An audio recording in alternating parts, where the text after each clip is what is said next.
buried alive under tons of snow, I could feel my body temperature dropping and my breathing getting weaker. Every breath used up precious oxygen in my tiny air pocket. I had 6 hours to claw my way out or die trying.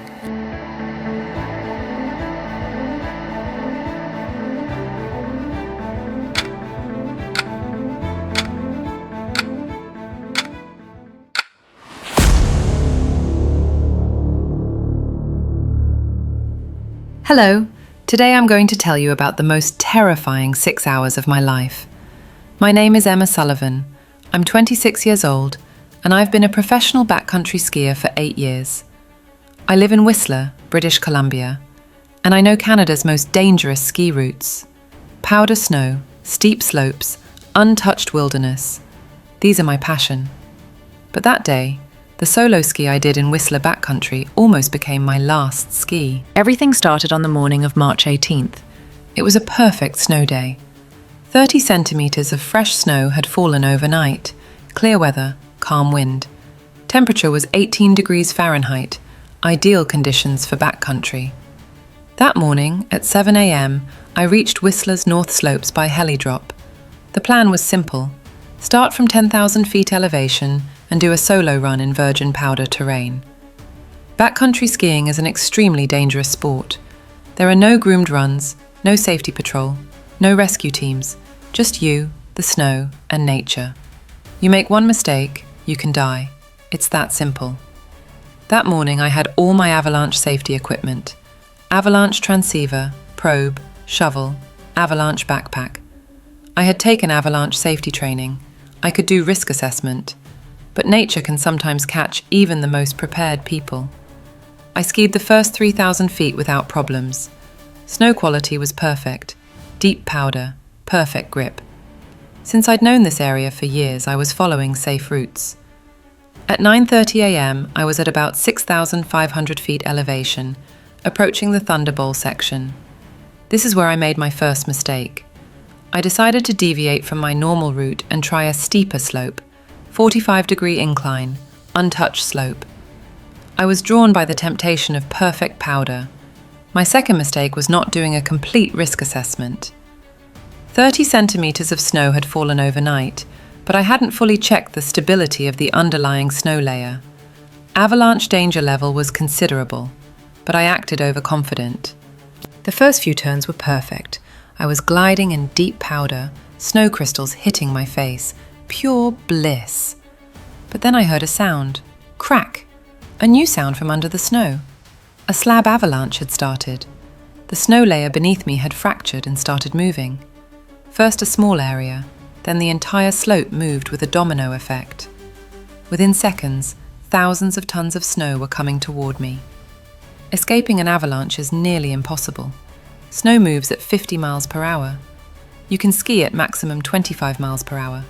The math is simple. You'll get caught. When the first wave hit me, my world turned upside down. The massive snow mass engulfed me. Control was completely out of my hands. I was struggling, but it was useless. The snow was too heavy, too powerful. I was being tumbled like inside a washing machine. Avalanche safety training kicked in.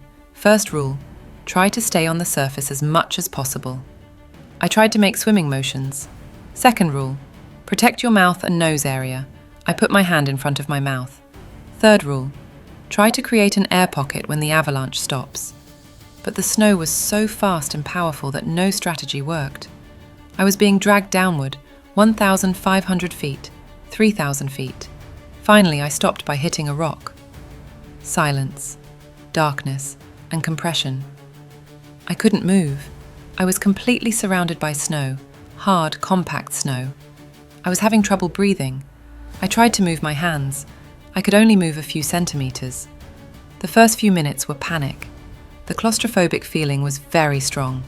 I wanted to struggle, but I couldn't. I wanted to scream, but no one would hear. I was buried alive 8 feet under snow. I had to calm down. Panic would rapidly consume my oxygen. I tried to do deep breathing, but breathing was difficult. There was a small air pocket, but very limited. I started analysing my situation. Which way was up? This was a critical question. If I started digging in the wrong direction, I would bury myself deeper.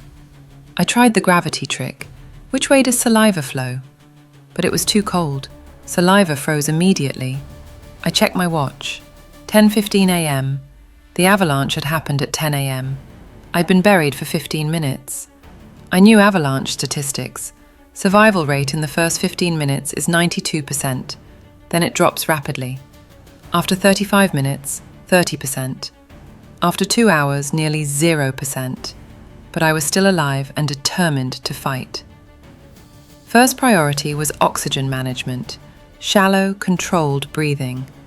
I shouldn't panic because this would rapidly consume my oxygen.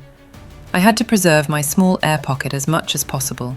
Second priority was maintaining body temperature. Hypothermia is a very fast killer. Snow was very cold. It would absorb my body heat. I started making small muscle movements, moving my fingers, rotating my ankles. Third priority was digging strategy. Which direction should I dig? Compact snow was very hard, almost like ice. I started digging with my hands. Slow, careful movements. Energy conservation was very important. I was advancing only a few inches per hour. The snow was so hard that my nails bled, my fingers hurt. But I didn't stop. Every inch was the distance between life and death. At 12 p.m. it was the 2-hour mark. I was still 6 to 7 feet under snow. My oxygen level was starting to drop. My head was spinning, breathing was getting harder, but I didn't give up. During this time, hypothermia symptoms started. Shivering, confusion, lethargy. I couldn't feel my fingertips. My feet had gone numb. Core body temperature was dropping. At 1 p.m., the critical moment came. The oxygen in my air pocket was almost depleted. Every breath was a struggle. Hallucinations started. I thought I saw my father, heard his voice. But these were illusions caused by my brain's oxygen deficiency. At this point, I decided to take an extreme measure. Concentrated bursts of digging. I forgot about energy conservation, attacked digging with my last strength. I dug straight for 30 minutes, then rested for 10 minutes, then again. At 2:30 p.m., something incredible happened. My hand touched something different. Soft snow. I had gotten out of hard-packed snow and reached normal snow. This meant I was very close to the surface. Adrenaline kicked in. I continued digging with my last energy burst. Every inch became easier.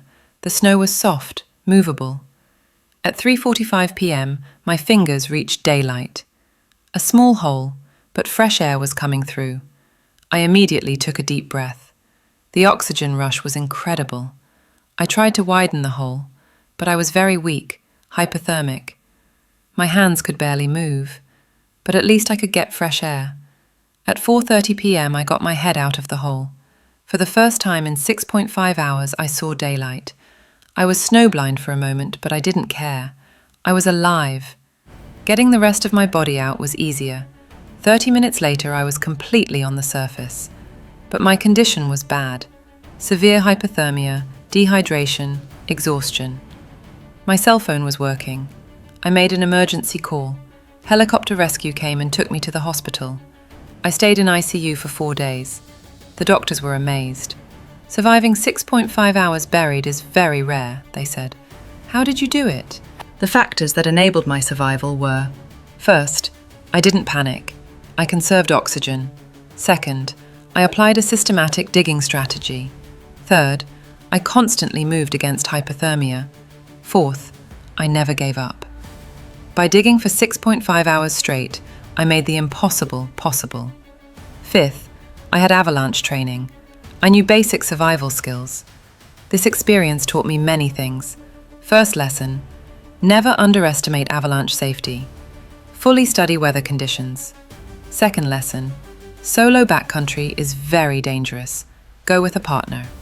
Third lesson, always carry your emergency equipment. Avalanche transceiver, probe, shovel. These are lifesavers. Fourth lesson, physical fitness is very important. If you're not strong, you can't dig for 6.5 hours. Fifth lesson, mental strength is more important than physical strength. If your mind isn't strong, your body won't fight. After this incident, I continued backcountry skiing, but much more cautious. Now I was taking advanced avalanche courses.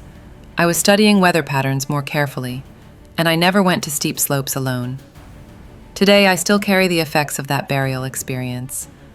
I experience claustrophobic feelings in tight spaces, but at the same time, I gained incredible mental strength. This story showed me that the human body and mind are capable of incredible things. Surviving 6.5 hours buried and digging through 8 feet of snow normally seems impossible. But with the right mindset, knowledge, and determination, you can overcome the impossible. My advice to you is this: if you do backcountry sports, take avalanche safety seriously. Get professional training, carry proper equipment, because mountains are beautiful but unforgiving. Thank you for listening to me. If you learned something from this story, please don't forget to subscribe to my channel. You can share your own winter sports experiences in the comments. See you in the next survival story. Stay safe.